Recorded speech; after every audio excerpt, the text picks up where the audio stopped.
Olá pessoal, o tema hoje é espinhoso. Nós vamos falar de avaliação.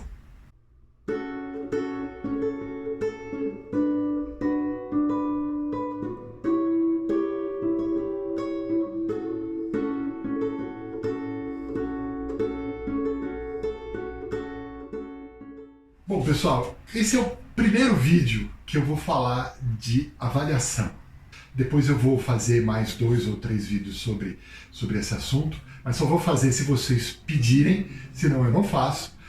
A primeira coisa que a gente tem que perceber é que a avaliação é quase que um ato natural da gente, do nosso dia a dia. A gente está o tempo todo avaliando. A gente fala, aquele restaurante tem uma comida boa, eu gosto dessa música, esse filme foi muito bom, aquele lugar é muito bonito. Ou seja, nós estamos o tempo todo avaliando as coisas que estão ao nosso redor. A grande questão é, por que a gente avalia? A gente avalia para poder não cometer os mesmos erros. Então, se eu compro um produto no supermercado que não é bom, da próxima vez eu não vou comprar aquele produto. Se eu vou num restaurante que não é bom, da próxima vez eu não volto àquele restaurante.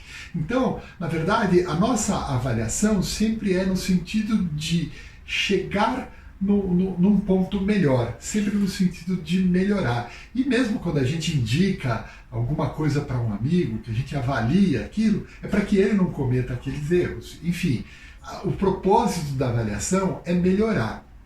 Na escola, a gente usa muito a avaliação para julgar o desempenho do estudante. O porquê que a gente avalia dentro da escola? A gente avalia para poder melhorar o desempenho do estudante, para que a gente possa perceber o quanto aquele estudante conseguiu evoluir, o quanto ele conseguiu atingir daquelas competências que a gente quer que ele atinja.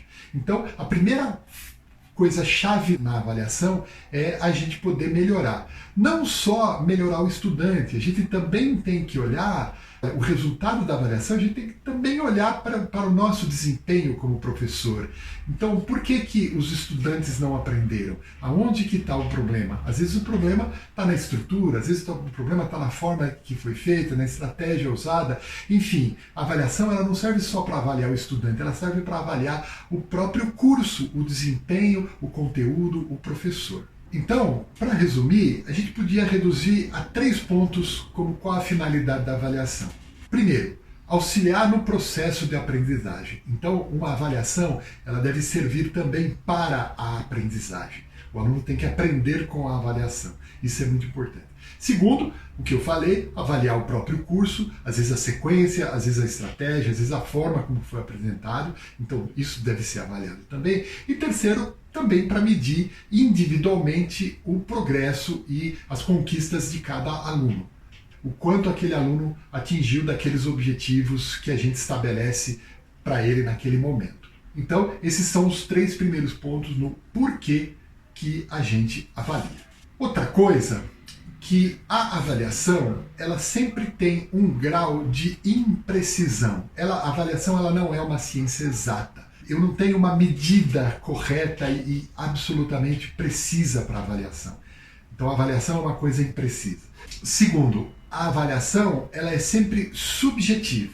Mesmo quando a gente aplica uma prova do tipo teste, que a gente chama de questões objetivas, tipo teste, né? Ela tem um grau de subjetividade. Por quê? Porque ao propor um teste, o professor decide o que é importante naquele assunto. Essa subjetividade ela faz parte da avaliação. E um último ponto que eu queria destacar nesse aspecto é que ela não existe uma avaliação universal. Não existe uma única forma de avaliar que consiga avaliar todas as dimensões do aprendizado. Então, o professor precisa lançar mão de vários instrumentos de avaliação, de várias técnicas de avaliação, para poder ter um resultado, para poder olhar aquele aspecto de diversos ângulos diferentes, objetivos, mais subjetivos, mais descritivos, mais detalhados, mais generalizados, enfim. O professor precisa olhar aquilo como um conjunto para ter uma ideia do desempenho. E nesse sentido, a gente poderia dividir as avaliações em 2 tipos. A avaliação somativa e a avaliação formativa. Vamos começar pela formativa. Em inglês, a palavra que designa a avaliação formativa é assessment. Eu quis trazer essa palavra porque ela é muito interessante. Essa palavra ela vem do latim, ad sedere, que significa sentar junto. Então, a avaliação formativa, ou o assessment, ela significa simplesmente sentar junto com aquele aluno para poder fazer uma avaliação para que ele aprenda. Então a gente diz que a avaliação formativa é uma avaliação para a aprendizagem. Ela não é uma avaliação da aprendizagem, e sim para a aprendizagem, ou seja, você avalia para que o aluno aprenda. Então, no momento que você pega um texto que o aluno escreveu, por exemplo, e senta com ele ou com aquele grupo de alunos e fala, olha, aqui essa frase não está bem colocada, você precisa mudar esse aspecto, muda a ordem aqui, ou seja, quando você realimenta o trabalho que o aluno fez, orientando aquele aluno, você está fazendo uma avaliação formativa. A avaliação formativa, ela não necessariamente gera uma nota. Aliás, normalmente ela não gera uma nota. É aquele momento que você senta com o seu aluno para orientá-lo, para corrigir os rumos, para tornar mais claros os seus objetivos naquele momento. Essa é a avaliação formativa. Por outro lado, a avaliação somativa, ela é sim uma avaliação da aprendizagem. No inglês, também vou recorrer ao inglês porque é muito interessante, que a avaliação somativa é evaluate, que vem de value, ou seja, é dar valor. Então, a avaliação somativa é aquela que a gente dá nota. A prova, que a gente está mais acostumado, ela é uma avaliação tipicamente somativa.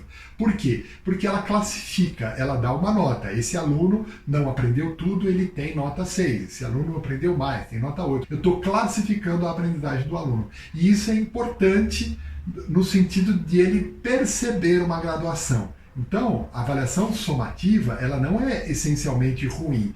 Ela só é ruim quando ela é um único instrumento. A gente precisa de vários instrumentos, inclusive instrumentos somativos, para fazer uma avaliação que seja mais completa. Ok? Essa é a primeira conversa sobre avaliação. Nós vamos voltar a esse assunto, como eu falei antes. Não esquece de deixar seu comentário aqui, deixa seu joinha, porque é isso que vai estabelecer esse diálogo entre a gente. Muito obrigado e até a próxima. O conteúdo desse vídeo foi apresentado de forma genérica e simplificada. Indicações bibliográficas podem ser encontradas na descrição do vídeo.